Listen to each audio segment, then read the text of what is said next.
Assalamualaikum warahmatullahi wabarakatuh. Bismillahirrahmanirrahim. Alhamdulillah. Wassalatu wassalamu ala Rasulillah wa ala alihi wa sahbihi wa mawala. Asyhadu an la ilaha illallah wahdahu la syarikalah. Wa asyhadu anna Muhammadan abduhu wa rasuluhu la nabiyya ba'dah. Allahumma salli wa sallim wa barik ala sayyidina wa maulana Muhammadin wa ala alihi wa sahbihi wa man tabi'ahum bi ihsanin ila yaumiddin. Faqala Allah Ta'ala fil Qur'anil Karim, Bismillahirrahmanirrahim. Ya ayyuhalladzina amanu kutiba alaikumussyam kama kutiba alal ladzina min qablikum la'allakum tattaqun. Qala Rasulullah sallallahu alaihi wasallam, man shoma ramadhana imanan wa ihtisaban ghufira lahu ma taqaddama min dzambi. Yang sama-sama kita hormati Bapak Kepala Bagian Tata Usaha, Bapak Dr. Haji Rahmat Swadi. Yang saya hormati Bapak-Bapak Kabid. Yang saya hormati Bapak-Bapak, Ibu-ibu yang di belakang, jamaah sholat zuhur yang dirahmati Allah Subhanahu wa Ta'ala. Pertama, marilah kita kembali mengaturkan puji syukur kehadiran Allah Subhanahu wa Ta'ala, karena kita termasuk yang dikuatkan oleh Allah dari sekian banyak hamba yang lemah, terbaring, sakit dan sebagainya. Maka mari kita isi rasa syukur itu dengan menjaga ketaatan, menjaga ibadah kita kepada Allah Subhanahu wa Ta'ala. Semoga dengan nikmat sehat ini segala aktivitas ukhrawi dan duniawi dapat kita lakukan semaksimal dan seoptimal mungkin. Karena apabila kita sudah berada pada situasi lemah, kemauan ada, kemampuan tak punya. Mau sholat berjamaah tapi tunjang sudah tidak bisa berdiri. Mau menghadiri majelis ta'lim, pinggang kalau tak disandarkan tak lagi kuat. Itu bagi yang bersandar. Jadi oleh karena itu, kadang-kadang yang tua-tua ini sudah lebih kuat pinggangnya daripada yang muda-muda. Bapak Ibu yang saya hormati, tak lupa pula kita berselawat kepada Rasulullah sallallahu alaihi wasallam yang tiada bisa kita banding kesuksesan beliau dengan kesuksesan manusia-manusia lain yang ada di permukaan bumi ini. Bahkan beliau dinobatkan sebagai orang nomor 1 dari 100 tokoh yang paling sukses dalam menjalankan tugasnya di muka bumi ini.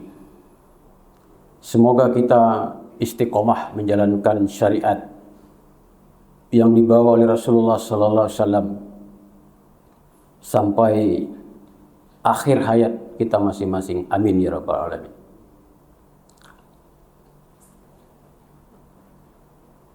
Aslinya saya bukan penceramah Pak Kabar, tapi kalau disuruh saya mau. Apapun yang terjadi setelah itu terserah kepada pasar. Ya itu prinsip. Aslinya tidak penceramah. Aslinya bukan penceramah. Tidak seperti Pak Kabak, seperti Pak Sarudin, seperti Pak Padli, tidak seperti itu. Tidak seperti Pak Fahri. Tidak, aslinya tidak seperti itu. Tapi asal disuruh insya Allah mau. Sekali lagi, apa yang terjadi terserah pasar. Karena ada konsep dalam syariat agama kita itu balighu anni walau ayah. Sampaikan sajalah walaupun satu hal atau satu ayat. Jadi setiap kita berkewajiban berdakwah itu walaupun hanya menyampaikan satu item, satu poin di dalam syariat agama. Contoh, kita sebagai ayah, sebagai ibu di rumah tangga melihat anak kita sholat, ada kekeliruan dalam kaifiat sholatnya yang kita lihat, lalu kita betulkan, itu dicatat di sisi Allah sebagai dakwah yang kita berikan kepada anak-anak kita. Jangan kita biarkan anak-anak kita terus keliru dalam menjalankan syariat agama ya. Dan itu tugas kita semua.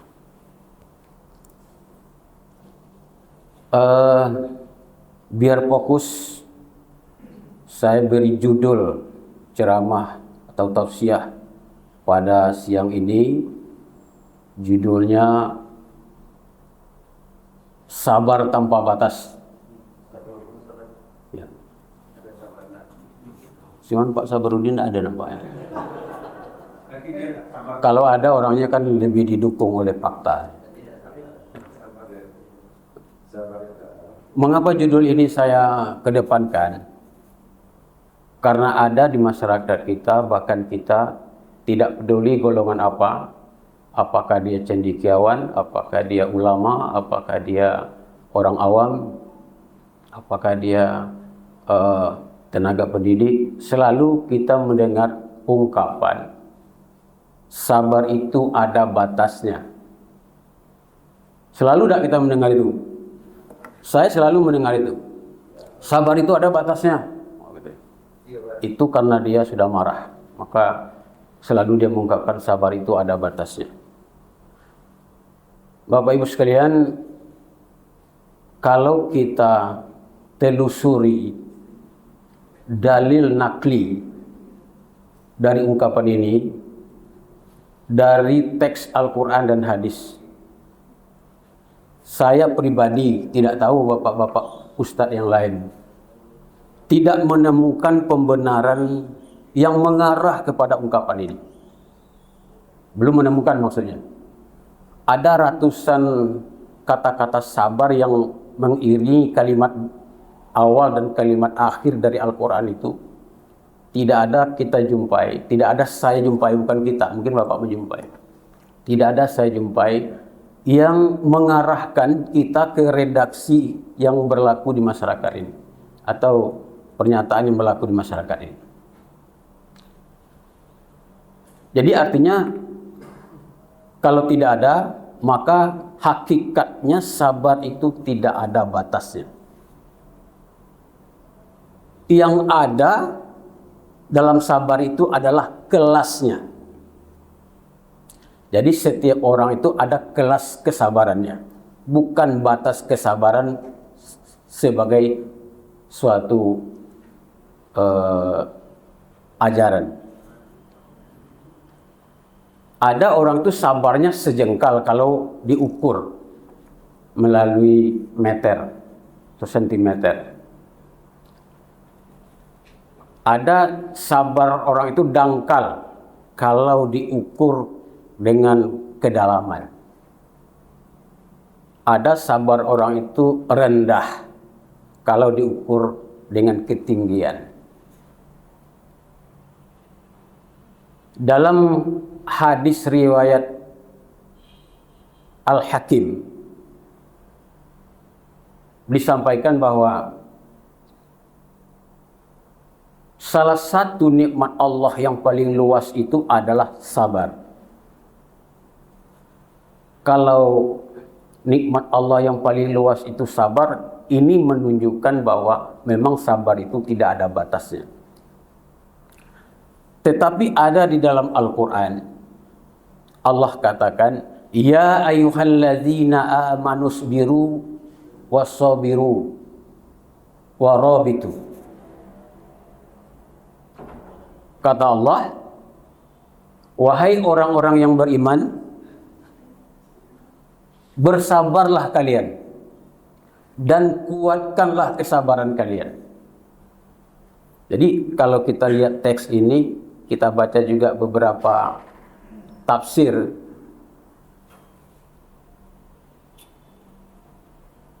semakin menunjukkan bahwa sabar itu tak punya batas.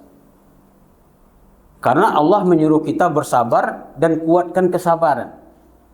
Berarti ini menunjukkan ada kelas-kelas kesabaran. Jadi setiap kita itu punya kelas kesabaran. Dan kita bisa menikmati kelas-kelas itu dalam kehidupan kita. Contoh sederhananya begini. Kalau di Indonesia ini, dengan keadaan kita yang baik saat ini, kalau istri terlambat memasak, itu kita bisa sabar. Sabar kita itu. Tapi kalau di Palestina, Bapak-bapak, istri tak masak-masak, berbulan-bulan, bertahun-tahun, dia sabar. Jadi kelas orang yang bisa sabar istrinya terlambat memasak, dengan istrinya yang tidak masak-memasak, tak masak-masak, bertahun-tahun, itulah salah satu contoh kelasnya kesabaran.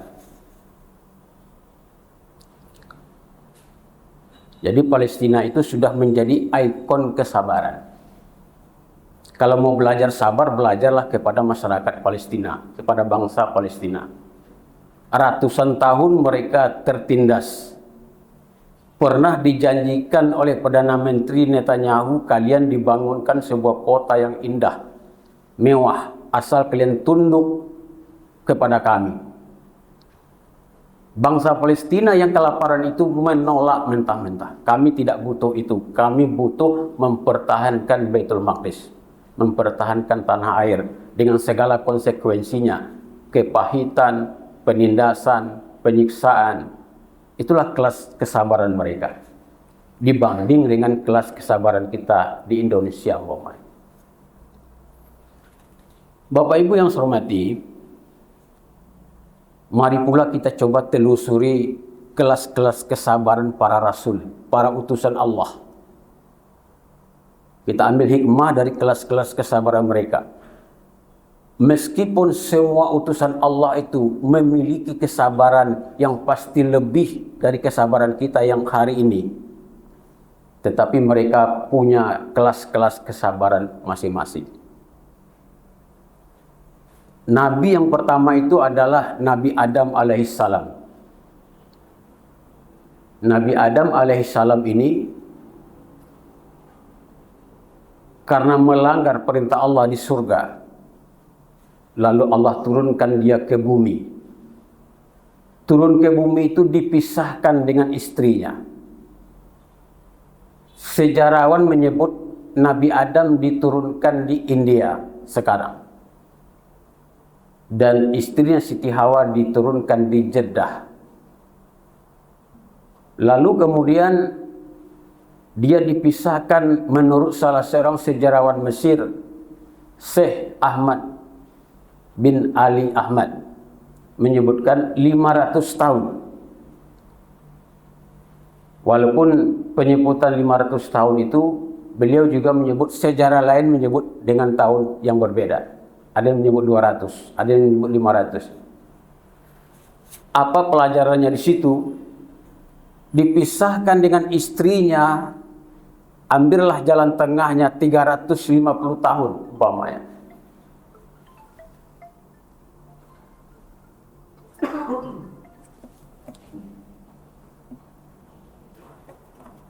Selama 500 tahun dipisahkan dengan istrinya tanpa mengeluh dengan perpisahan itu. Tak ada mengeluh dengan perpisahan dengan istrinya itu. Kendati pun sejarawan juga menyebut selama 40 hari Nabi Adam itu berada di bumi, dia tidak memperoleh makanan yang layak selama 40 tahun. Dan tidak memperoleh pakaian selimut selama itu. Dan tidak bertemu dengan istrinya kurang lebih 500 tahun itu. Kemudian Allah pertemukan dia di Jabal Rahmah, yang bagi rekan-rekan yang sudah naik haji sudah sampai ke lokasi itu. Artinya apa? Dibandingkan dengan kelas kesabaran pihak lain, kita umpamanya, dengan kesabaran Nabi Adam tidak berjumpa istrinya 500 tahun itu perbandingannya adalah siang dan malam. Perbandingan itu siang dan malam. Kalau kita berpisah dengan orang rumah ini seminggu aja sudah apa Pak ya? Seminggu. Sudah stroke katanya. Seminggu. Paling-paling kita berpisah dengan istri kita 42 hari kalau menjadi ketua kloter. Ketua sektor 70 hari. Paling-paling lama 70 hari. Itu pun 10 hari menjelang pulang, itu sudah macam-macam jamu yang dibeli. Yang terakhir dibeli itu namanya Hajar Jahanam. Ya. Tanyalah sama Pak Sarudin tuh, karena Abid Haji kan. Ya. Bukan Hajar Jahanamnya yang menjadi fokus saya, tetapi begitulah kelas kesabaran yang mementahkan statement bahwa kesabaran itu ada batasnya. Itu satu. Contoh yang kedua, Nabi yang paling ikonik tentang kesabaran ini adalah Nabi Yakub. Nabi Yakub ini orang berada, ternak banyak, kebun banyak. Mungkin kalau dibanding sekarang sawitnya banyak, lembunya banyak gitu ya. Kalau dianalogikan dengan kehidupan sekarang, sawitnya sejauh mata memandang, ternaknya asal ada sudut itu ternak, banyak ternaknya. Begitu juga banyak hartanya yang lain, punya anak yang baik-baik, punya istri. Itu secara dengan jarak yang tidak begitu lama, itu semua runtuh. Kebun habis, ternak habis, ya. Harta yang lain juga musnah. Tidak cukup itu saja. Kemudian dia jatuh sakit. Sakitnya bukan alang kepalang. Sampai masyarakat kampung tak bersedia lagi menerima Nabi Yakub itu di kampungnya sendiri. Terpaksa Nabi Ayub itu sendiri terpaksa diasingkan ke tempat lain dengan istrinya. Begitu merawat Nabi Ayub ini, istrinya pun merasa sudah lelah dan sudah sering juga meninggalkan suaminya ini. Jadi penderitaannya itu luar biasa. Apa pembelajarannya di situ? Kalau dibanding dengan kelas kesabaran kita, masih sangat jauh.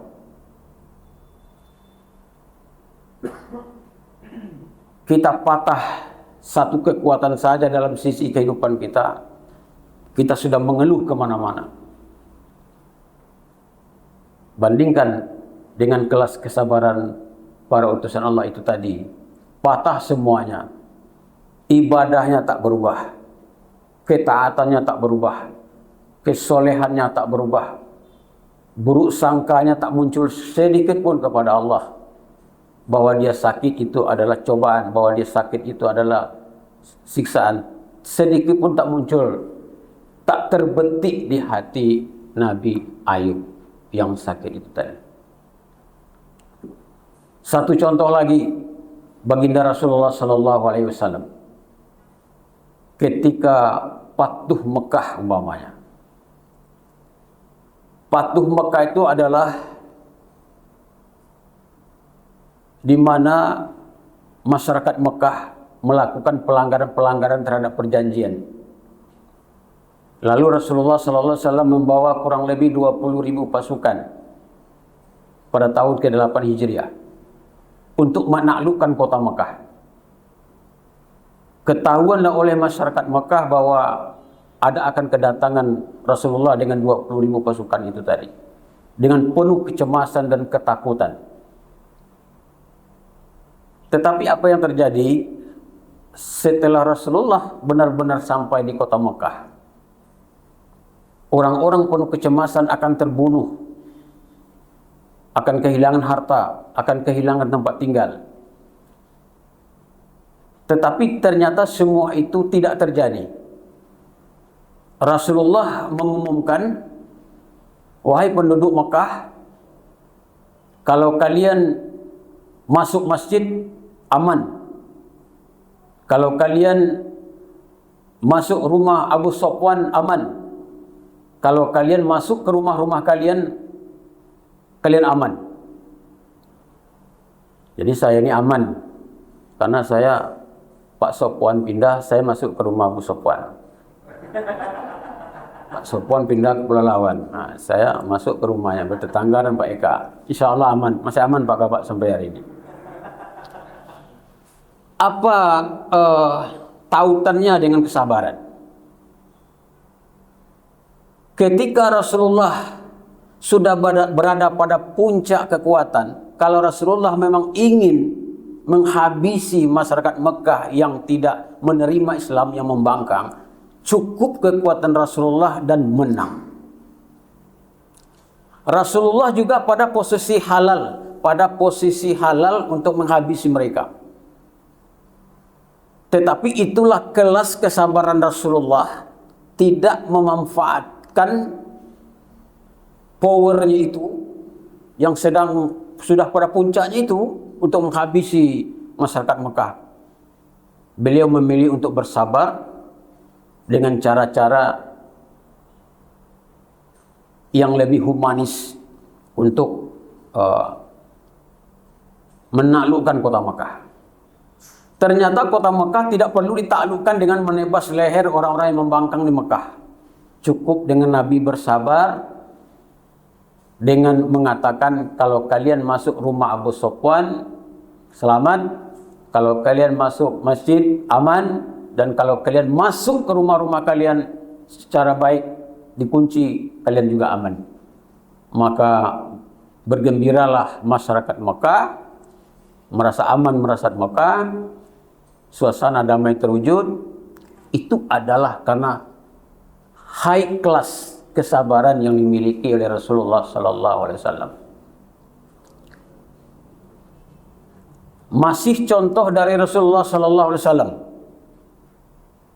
Sering kita dengar kisah Duksur. Duksur ini adalah salah satu pimpinan suku kafilah di Mekah. Suatu hari bertemu dengan Rasulullah sallallahu alaihi wasallam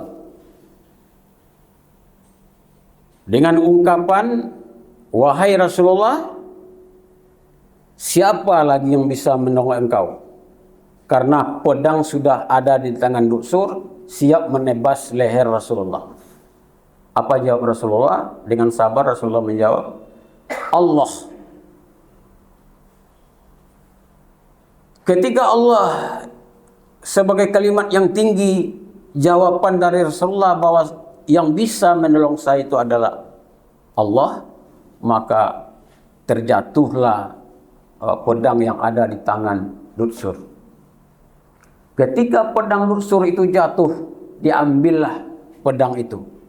Bapak Ibu, ketika pedang itu sudah di tangan kita, di tangan Duksur, tinggal menebas leher Duksur. Lalu Rasulullah bertanya kepada Dursur, sekarang siapa yang bisa menolongmu? Apa jawab Dursur? Tak ada yang bisa menolong saya, kecuali engkau bermurah hati untuk tidak membunuhnya. Ini wujud kesabaran dalam amarah. Siapa yang tidak marah ketika diancam dengan tebasan pedang? Tetapi ketika kita bisa berbalik mengancam dia, bahkan punya kesempatan yang utuh untuk membalaskan amarah itu kepada Dursur, tidak dilakukan oleh Rasulullah SAW. Itu hanya karena Rasulullah memiliki kelas kesabaran yang tinggi itu tadi. Kalaulah kelas-kelas kesabaran kita, dah putuslah leher kawan itu, tak selamat kawan itu. Jadi kesabaran itu ternyata Bapak Ibu menyelamatkan. Kesabaran itu menyelamatkan. Maka sabar itu tiada batas, karena tidak ada suatu persoalan di muka bumi yang tidak bisa diselesaikan. Tidak ada suatu masalah di muka bumi yang tidak bisa diselesaikan. Oleh karena itu, salah satu penyelesaiannya adalah sabar. Ketika kita ditimpa musibah, musibah yang paling besar barangkali dalam kehidupan kita adalah kematian. Ketika keluarga kita meninggal, maka diberi oleh Allah solusi pertama agar kita damai. Qalu inna lillahi wa inna ilaihi raji'un. Siapapun yang mengucapkan kalimat ini bisa habis segala dukanya, minimal separuh tinggal dukanya, minimal berkurang dukanya. Tergantung kelas kesabarannya itu tadi. Maka kesabaran itu sangat mahal dan sangat menyelamatkan. Rasulullah 60% dari perjuangannya menegakkan dinul Islam selama 22 tahun. Modal utama Rasulullah itu adalah menjaga kesabarannya dalam menghadapi umat yang berbagai macam keadaan, yang melakukan tindakan-tindakan tak terpuji kepada Rasulullah sallallahu alaihi wasallam. Semoga Ramadan ini bisa menggeser kesabaran kita dari sejengkal menjadi sedepa, menggeser kesabaran kita dari dangkal menjadi dalam, bisa menggeser kesabaran kita dari pendek menjadi panjang, dan mudah-mudahan kehidupan kita benar-benar diselamatkan dengan resep keselamatan yang diturunkan Allah Subhanahu wa taala kepada kita. Wallahul muwaffiq ila aqwamit thariq. Assalamualaikum warahmatullahi wabarakatuh.